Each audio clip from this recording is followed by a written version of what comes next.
Doctor দেখেন তো ওর কি হয়েছে, সুযোগ পাইলেই খালি কিস করে। এটা তো খুব ভালো কথা, আপনারে কিস করে। আপনারে কিস করবে না তো পাশের বাড়ির ভাবিরে কিস করবে? আরে ডাক্তার, পাশের বাড়ির ভাবিরেই তো কিস করে, তার জন্যই তো আপনার কাছে নিয়ে আসছি। ও মাই গড, বলেন কি? তা কখন কখন কিস করে সেটা কি জানেন? ডাক্তার তখনই কিস করে যখন আমার জামাই বাসায় থাকে না।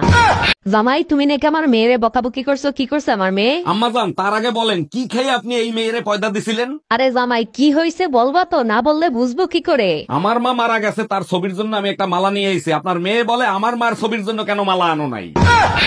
এই জানো, সিরিয়াখানায় একটা গাধা আছে, গাধারে যে যাই জিজ্ঞেস করে সে শুধু হ্যাঁ বলে। জানি, তুমিও তো গাধা দেখতে গেছিলে, তা তুমি কি জিজ্ঞেস করছিলা? আমি জিজ্ঞেস করছিলাম আমার জামাইয়ের সাথে পাশের বাড়ির টুম্পা বাবার কোনো সম্পর্ক আছে, গাধা বলছে হ্যাঁ। কিন্তু আমি যখন জিজ্ঞেস করছি তখন তো গাধা না বলছে।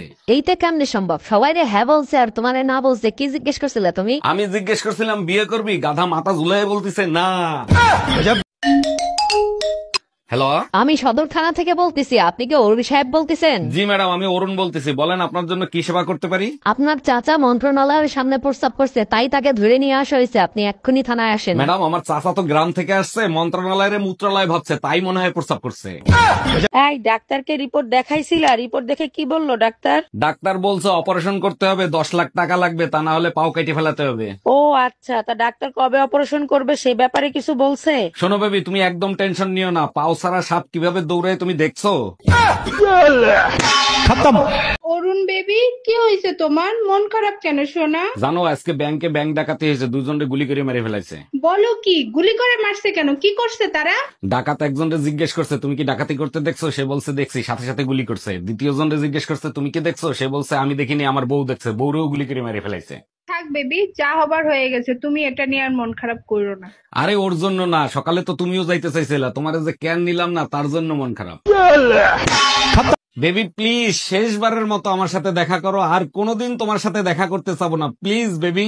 তোর মতো কুত্তার সাথে কেন দেখা করব? কুত্তার চরিত্র কোনোদিন পাল্টায় না, ঘরে ভালো খাবার থাকলেও আশপাশে গু খাইতে যায়। বেবি শেষবারের মতো দেখা করো, আমি তোমার কুত্তা না বিড়াল হয়ে থাকতে চাই।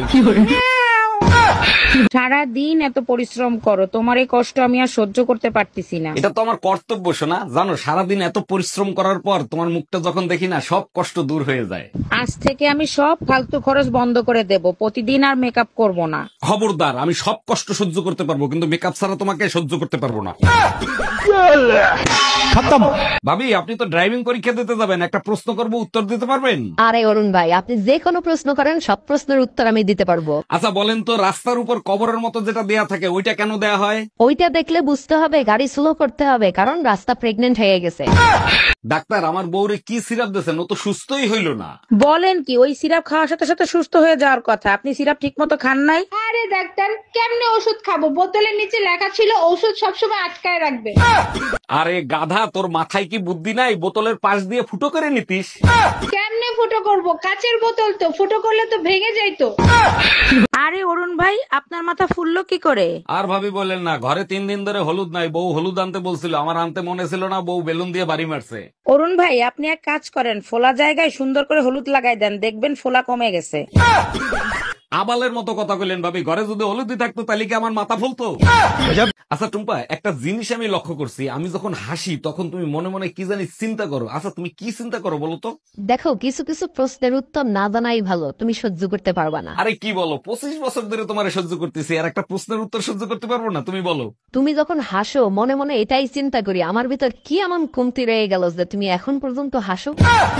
একটা বলদা সুদা জামাইয়ের সাথে বিয়ে দিয়েছে, মা ইজ্জত সব ভুলোর সাথে মিশে গেল। আরে ভাবি, কি হয়েছে? ভাইরে বকাঝকি করতেছেন কেন? কি করছে ভাই? অরুণ ভাই আর বলেন না, আপনার ভাইরে নিয়ে বিয়েতে গেছিলাম, আপনার ভাইরের দায়িত্ব দিয়েছে বাইরের লোক জানি খাবার খাইতে না পারে। এটা তো খুব ভালো দায়িত্ব পাইছে, কোনো ঝামেলা করছে নাকি? দামরা হালার পোহালায় জামাইরে জিজ্ঞেস করে আপনি কোন পক্ষ থেকে আইছেন। তারপর বলেন অরুণ সাহেব, এখন শরীর কেমন আছে আপনার? আপনার মতো সুন্দর ডাক্তার যার ট্রিটমেন্ট করবে সে কি বেশি দিন অসুস্থ থাকতে পারে বলেন? এভাবে বলবেন না, কিছু রোগী আছে যাদের সাথে মন খুলে কথা বলতে হয়, তাদের ভিতর আপনি একজন। বলেন কি, তাই নাকি? আচ্ছা ডাক্তার, আমি এখান থেকে যখন চলে যাব তখন কি আপনি আমাকে দেখতে আসবেন? না অরুণ সাহেব, আমি কবরস্থান অনেক ভয় পাই। আসেন আসেন, সুন্দর মেয়েদের জন্য সিঙ্গারা ফ্রি। ভাইয়া, সত্যি সত্যি সুন্দর মেয়েদের জন্য সিঙ্গারা ফ্রি? জি ম্যাডাম, আপনি ঠিকই শুনছেন, সুন্দর মেয়েদের জন্য সিঙ্গারা ফ্রি। ভাইয়া তাইলে এক কাজ করেন, আমাকে 5টা দেন। আগে টাকা দেন, তারপরে সিঙ্গারা। আপনি তো বললেন সুন্দর মেয়েদের জন্য সিঙ্গারা ফ্রি, তাহলে কি আমি সুন্দর না? তাইলে আগে আপনি নাক মুখ ধুয়ে দেখান।